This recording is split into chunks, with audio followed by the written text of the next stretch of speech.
नमस्कार, ये आकाशवाणी चंडीगढ़ है। अब आप प्रतिका से प्रादेशिक समाचार सुनिए। प्रधानमंत्री नरेंद्र मोदी ने भारतीय जनता पार्टी के आदर्श पुरुष पंडित दीनदयाल उपाध्याय को उनकी पुण्यतिथि पर श्रद्धांजलि अर्पित की है। एक सोशल मीडिया पोस्ट में प्रधानमंत्री ने कहा कि पंडित दीनदयाल उपाध्याय ने भारतीय संस्कृति और धरोहर को केंद्र में रखते हुए राष्ट्रीय उत्थान का मार्ग प्रशस्त किया और यही विकसित भारत के निर्माण का प्रेरणा स्रोत है। भारतीय जनता पार्टी के राष्ट्रीय अध्यक्ष जगत प्रकाश नड्डा ने आज पार्टी मुख्यालय में पंडित दीनदयाल उपाध्याय की प्रतिमा पर पुष्पांजलि अर्पित की। एक सोशल मीडिया पोस्ट में उन्होंने कहा कि पंडित दीनदयाल उपाध्याय एक आत्म मानववाद अग्रदूत और एक कुशल संगठक थे, जो बीजेपी के हजारों कार्यकर्ताओं के लिए प्रेरणा स्रोत हैं। केंद्रीय गृह मंत्री अमित शाह ने कहा है कि आगामी लोकसभा चुनाव से पहले ही नागरिकता संशोधन कानून को अधिसूचित कर लागू कर दिया जाएगा। कल ET9 वैश्विक व्यापार सम्मेलन में उन्होंने कहा कि यह कानून नागरिकता प्रदान करने के लिए है और इससे किसी की नागरिकता नहीं जाएगी। श्री अमित शाह के अनुसार इस कानून का लक्ष्य सताए गए गैर मुस्लिम प्रवासियों को भारत की नागरिकता प्रदान करना है। नागरिकता संशोधन कानून दिसंबर 2019 में संसद से पारित हुआ था। गृहमंत्री ने कहा कि देश के इतिहास में पहली बार इस वर्ष का आम चुनाव वर्ष 2047 तक भारत को विकसित राष्ट्र बनाने के लिए लड़ा जाएगा। उन्होंने कहा कि विकसित भारत के लिए अधिकतर काम की शुरुआत प्रधानमंत्री नरेंद्र मोदी के तीसरे कार्यकाल में होगी। उन्होंने विश्वास व्यक्त किया कि लोग भी इस मुद्दे पर अपना स्पष्ट जनादेश देंगे और राष्ट्रीय जनतांत्रिक गठबंधन NDA की भारी बहुमत से सत्ता में वापसी होगी। श्री अमित शाह ने कहा कि प्रधानमंत्री नरेंद्र मोदी ने वर्ष 2047 तक विकसित भारत के अपने दृष्टिकोण के साथ देश के समक्ष आत्मनिर्भर भारत का दृष्टिकोण भी रखा है।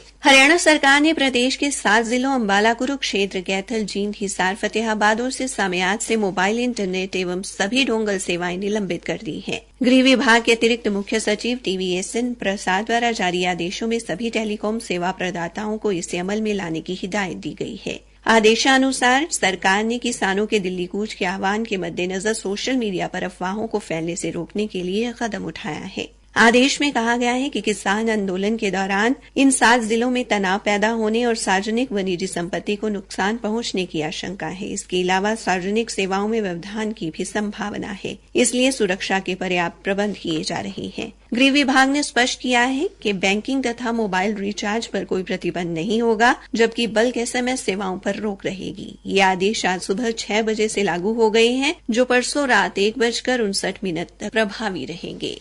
कुछ किसान संगठनों द्वारा परसों 13 तारीख को दिल्ली कूच के आह्वान के मद्देनजर सोनीपत जिले के खाप प्रतिनिधियों, कई किसान संगठनों, उद्योगपतियों, सरपंचों व गणमान्य व्यक्तियों ने एक स्वर में पुलिस प्रशासन से अपील की है कि कुंडली सीमा पर फिर से पंजाब के किसानों का जमावड़ा नहीं लगना चाहिए और न ही पहले जैसे हालात पैदा हों। पुलिस प्रशासन द्वारा बुलाई बैठक में आंतिल खाप के प्रधान हवा सिंह आंतिल ने स्पष्ट किया कि वे इस आंदोलन का हिस्सा नहीं बनेंगे।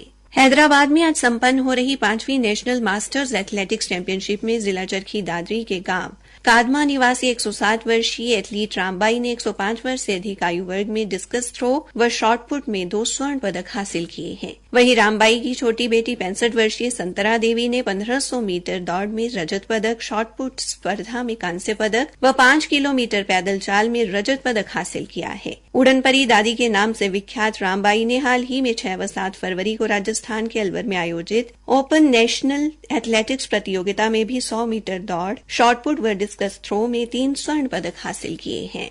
कांग्रेस ने वरिष्ठ नेता आचार्य प्रमोद कृष्णम को 6 वर्ष के लिए पार्टी से निष्कासित कर दिया है। पार्टी ने एक आधिकारिक बयान में कहा है कि कांग्रेस अध्यक्ष मल्लिकार्जुन खड़गे ने अनुशासनहीनता और पार्टी के खिलाफ बार-बार बयान देने की शिकायतों को देखते हुए उत्तर प्रदेश कांग्रेस समिति के प्रमोद कृष्णम को तत्काल प्रभाव से पार्टी से निष्कासित करने के प्रस्ताव को मंजूरी दी है। इसी के साथ ये समाचार बुलेटिन समाप्त हुआ।